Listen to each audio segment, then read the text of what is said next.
Hello students, let us continue chapter 4 heat. The next topic we are going to discuss is laboratory thermometer. How do we measure the temperature of other objects? For this purpose, there are other thermometers. One such thermometer is known as the laboratory thermometer. The teacher will show you this thermometer. Look at it carefully and note down the highest and the lowest temperature it can measure. The range of a laboratory thermometer is generally from minus 10 degrees Celsius to 110 degrees Celsius. Also, as you did in the case of the clinical thermometer, find out how much a small division on this thermometer reads. You would need this information to read the thermometer correctly.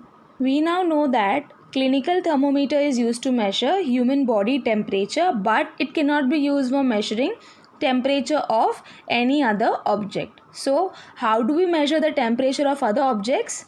We have other thermometers for this, and one of them is the laboratory thermometer.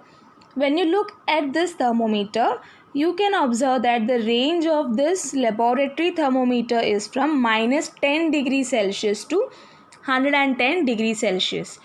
We now know that clinical thermometer is used to measure human body temperature, but it cannot be used for measuring temperature of any other objects. So, how do we measure the temperature of other objects? We have other thermometers for this, and one of them is the laboratory thermometer. When you look at this thermometer, you can observe that the range of this laboratory thermometer is from minus 10 degrees Celsius to 110 degrees Celsius. Just like the clinical thermometer, laboratory thermometer also has divisions, and in this case also we will first calculate that how much is a small division in this thermometer for reading the thermometer. Different types of thermometers are used for different purposes. The maximum and minimum temperatures of the previous day reported in weather reports are measured by a thermometer called maximum minimum thermometer. Now, just like laboratory thermometer and clinical thermometer, there are maximum minimum thermometer which is used to measure maximum and minimum temperature of previous days, which we get to know in weather reports. Similarly, there are different types of thermometer used for different purposes.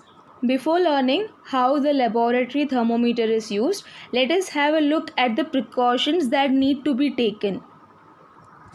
In addition to the precautions needed while reading a clinical thermometer, the laboratory thermometer should be kept upright, not tilted. Bulb should be surrounded from all sides by the substance of which the temperature is to be measured. The bulb should not touch the surface of the container. We know the precautions we need to take while reading a clinical thermometer. Similarly, there are some precautions need to be taken while reading laboratory thermometer as well. They are: the laboratory thermometer must be kept upright, that is, it must be kept straight and not tilted. The bulb of the laboratory thermometer must be surrounded by the substance or liquid whose temperature we are going to measure. So, the bulb should be completely dipped in the substance whose temperature we are going to measure using the laboratory thermometer. But the bulb should not touch the surface or the bottom of the container in which the substance is kept. Let us now learn how this thermometer is used. Activity 4.4. Take some tap water in a beaker or a mug. Dip the thermometer in water so that the bulb is immersed in water but does not touch the bottom or the sides of the container. Hold the thermometer vertically as shown in figure 4.5.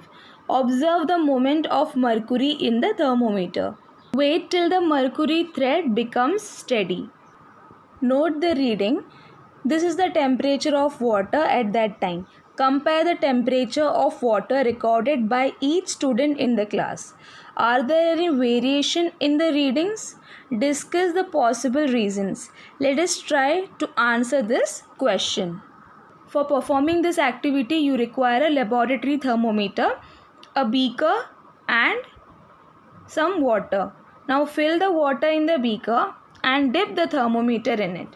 The thermometer should be completely immersed, that is dipped in the water, but the bulb of the thermometer should not touch the bottom or sides of the container, that is the beaker. So as shown in figure, hold the thermometer vertically upright that you can observe the movement of the mercury in the thermometer. After a few seconds, it will become steady. Note the reading, which is the temperature of water. When you are performing this activity, you can compare the temperature of water recorded by your classmates and discuss the reasons for variation in the temperature of water. Let us find out the actual reason for variation in the temperature of water in the next activity. Activity 4.5. Take some hot water in a beaker or a mug. Dip the thermometer in water. Wait till the mercury thread becomes steady and note the temperature. Now take out the thermometer from water. Observe carefully what happens now. Do you notice that as soon as you take the thermometer out of water, the level of mercury begins to fall? This means that the temperature must be red while the thermometer is in water. For this activity, take hot water in the beaker and take the reading of the thermometer just like you did in activity 4.4. Here, when you take out the thermometer from the beaker, you can observe that the mercury level begins to drop. This happened because this time the water was hot, and as soon as the thermometer was out of the water, the temperature fell. So, for getting correct reading of temperature by the thermometer, we must note the reading while the thermometer is in water. You may recall that while taking your own temperature, you have to take the thermometer out of your mouth to note the reading. Can you then use the laboratory thermometer to measure your body temperature? Obviously, it is not convenient to use the laboratory thermometer for this purpose. Why does the mercury not fall or rise in the clinical thermometer when taken out of the mouth? Observe a clinical thermometer again. Do you see a kink near the bulb? What is the use of the kink? It prevents mercury level from falling on its own. Recall that while measuring body temperature, the thermometer was taken out of your mouth and then the reading was noted down. A question must have arisen in your mind that while taking out the thermometer from your mouth, will the mercury level fall or rise? Now compared to the laboratory thermometer, the clinical thermometer has a kink near the bulb, and this kink prevents mercury level from falling on its own. As shown in figure 4.6, you can observe a kink that prevents the mercury level in the clinical thermometer from falling or rising. This is yet another reason why the clinical thermometer is used to measure body temperature and laboratory thermometer is not used for this purpose. There is a lot of concern over the use of mercury in thermometers. Mercury is a toxic substance and is very difficult to dispose of if a thermometer breaks. These days, digital thermometers are available which do not use mercury. Now, mercury is a toxic substance. Toxic means harmful or dangerous.